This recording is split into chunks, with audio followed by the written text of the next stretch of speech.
Hello అండి అందరికీ ఈరోజైతే మెంతి కూర బాయిల్డ్ ఎగ్ టమాటా కలిపేసి కర్రీ చేస్తున్నానండి. ఈ రెసిపీ ఎలా ఉంటుందో చూస్తాము. ఫస్ట్ అయితే ఆయిల్ని బాగా హీట్ అవ్వనివ్వాలండి. హీట్ అయ్యాక అందులోకి ఆనియన్స్ వేయాలి. ఇలా ఆనియన్స్ వేసి ఇలా కొంచెం ఆనియన్స్ని ఫ్రై అవ్వనివ్వాలండి. ఇలా ఆనియన్తో పాటు మెంతి కూరను కూడా మంచిగా ఫ్రై అవ్వనివ్వాలి. ఇలా మెంతి కూర వేసేసి ఆనియన్తో పాటు మెంతి కూరను కూడా మంచిగా ఫ్రై అవ్వనిద్దాం.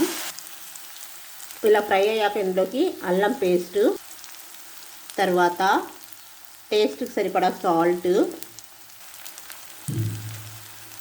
పసుపు,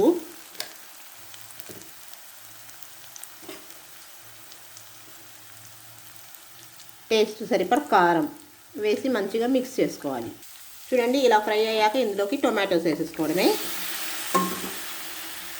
టొమాటోస్ వేసేసి మంచిగా కలుపుకోవాలి. ఇలా మంచిగా మిక్స్ చేసేసుకొని మీడియం ఫ్లేమ్లో ఉడకనివ్వాలండి. బాగా టేస్టీగా ఉంటుంది మీడియం ఫ్లేమ్ అయితే. చూడండి, టమాటా ఇలా మంచిగా ఫ్రై అయ్యాక ఇందులోకి ఎగ్స్ వేసేసుకుందాం. ఎగ్స్ వేసేసరి మంచిగా కలుపుకోవాలి. చూడండి, ఎగ్స్ కూడా మంచిగా కర్రీలో కలిసిపోయాయి. ఇప్పుడు కొత్తిమీర వేసేసుకొని గార్నిష్ చేసుకుంటే టమాటా కర్రీ రెడీ. చూడండి, మన టొమాటో కర్రీ రెడీ అయింది. ఈజీ రెసిపీ అండి, 10 మినిట్స్లో కర్రీ అయిపోతుంది. ఈ రెసిపీ మీకు నచ్చితే లైక్, షేర్, సబ్స్క్రైబ్ చేయండి.